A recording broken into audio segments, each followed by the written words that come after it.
Assalamualaikum warahmatullahi wabarakatuh. Kembali lagi di channel otomotif seputar edukasi kendaraan ya, otomotif baik motor ataupun mobil. Nah, untuk di kesempatan kali ini saya akan sedikit membahas mengenai motor blade ya.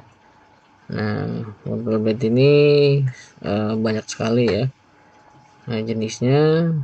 Nah, untuk yang spesifik ya kita akan membahas bagaimana cara untuk melakukan perawatan ya, apa saja yang perlu diperhatikan. Nah, jangan lupa like, comment dan subscribe untuk channel ini untuk kedepannya. Baik, oke. Yang pertama yang harus kita perhatikan adalah pada bagian filter ya. Filter di sini sangat penting ya fungsinya, karena pada filter ataupun kendaraan itu adalah sangat penting ya, karena ketika kendaraan itu bagus ataupun jelek pada mesin, ini adalah salah satu dari faktor dari kebersihan pada filter ya. Nah, di filter itu sendiri untuk perawatannya sebenarnya di manual book sebenarnya tidak boleh dicuci ya, karena dia dari bahan atau bahan utamanya adalah kertas ya, bukan busa. Mungkin kalau busa masih bisa kita cuci ya. Nah, disemprot pun sebenarnya tidak diizinkan, biasanya langsung kita ganti dengan yang baru. Itu adalah rekomendasi dari pabrik ya. Nah, sedangkan aktualnya ataupun kita bisa lihat di bengkel-bengkel biasanya hanya dikuas dengan bensin, kemudian disemprot dengan angin yang bertekanan. Hal ini sebenarnya tidak direkomendasikan ya, tetapi di lapangan banyak sekali hal-hal tersebut, karena mereka beranggapan ketika membersihkan dengan cara seperti itu sudah lebih daripada cukup.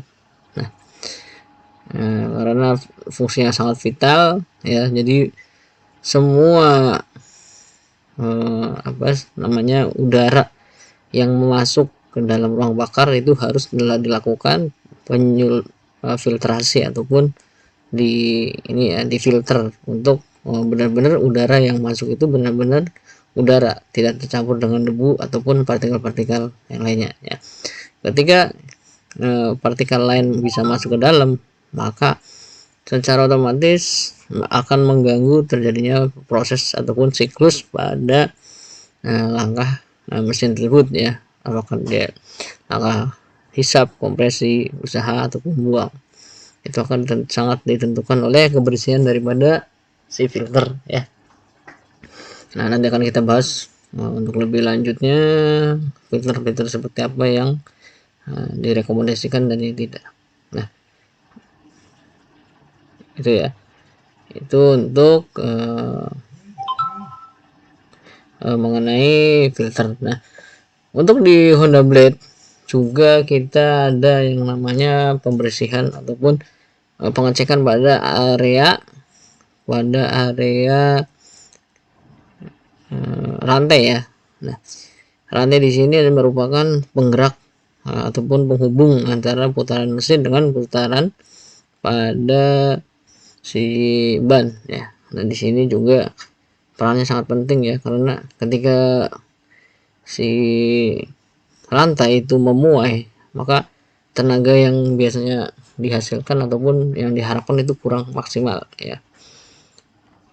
Nah, di sini juga kita melakukan perawatan seperti biasanya kita cuci dengan bensin ya, supaya benar-benar bersih, tidak ada karat dan sebagainya. Dan selanjutnya dilumasi dengan pelumas baru ya, ataupun oli baru.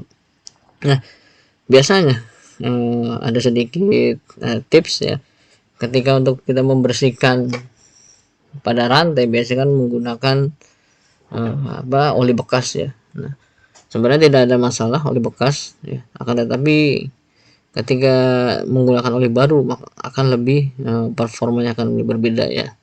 Ada juga beberapa mekanik menggunakan gemuk ya. Nah, gemuk itu sebenarnya bagus Akan tetapi ketika gembok yang dilumasi ataupun si rantai dilumasi dengan gembok, maka debu pun akan cepat menempel seperti itu ya. Jadi tidak direkomendasikan dengan gemuk ya. Bisa gunakan ada cairan khusus untuk rantai ya, chain loop biasanya, ataupun dengan menggunakan si oli yang baru ya. Nah itu dilumasi ya minimal seminggu sekali untuk mendapatkan performa ya. Jangan sampai kita melakukan punya motor tapi tidak dirawat. Nah maka biasanya untuk di area sini adalah biasa putus ya. Ya itu akan sangat berbahaya. Nah, selanjutnya kita melakukan proses penggantian oli ya. Setiap 6.000 kita lakukan pergantian ya. Nah biasanya ada beberapa pertanyaan ya. Lebih baik pengukuran ataupun penggantian oli itu adalah jarak atau waktu ya. Mungkin banyak persepsi yang agak kurang betul ataupun miskomunikasi ketika kita melakukan pergantian oli dengan patokan jarak ya, patokan waktu itu akan sedikit berkurang ya. Contoh, sudah 1 bulan nih kita belum ganti oli, maka akan ganti oli ya. Belum tentu ketika 1 bulan itu sudah mencapai 6.000 ya, atau mungkin karena perjalanan jauh baru 1 minggu sudah nyampe 6.000, maka juga harus segera dilakukan pergantian ya. Karena ketika oli sudah melewati batas toleransi, maka biasanya kan viskositas ataupun si daya pelumas itu akan berkurang ya. Maka mengakibatkan beberapa macam, ada yang overheat dan sebagainya, banyak sekali ya.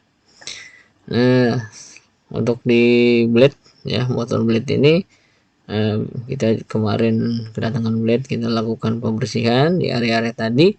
Selanjutnya kita ganti dengan menggunakan oli baru ya. Untuk Honda blade biasanya kita rekomendasikan menggunakan oli AHM oil ya. Ini adalah rekomendasi dari PT Astra ya. Nah rekomendasi untuk motor-motor Honda. Nah nanti bisa disesuaikan ya untuk pengaplikasinya ya. Kan tetapi untuk rekomend ya kita menggunakan standar dari pabrikan langsung, yaitu dengan AM. Nah mungkin setelah itu juga bisa dilakukan pengecekan ya seperti biasa. Nah ketika instrumen mungkin sudah baik, maka sudah cukup untuk melakukan proses servis ini. Baik, terima kasih sudah menyimak video kami. Jangan lupa like, komen, dan subscribe ya, supaya channel ini mulai berkembang ya, dan memberikan konten-konten yang bermanfaat untuk kita semua. Akhir kalam, assalamualaikum warahmatullahi wabarakatuh.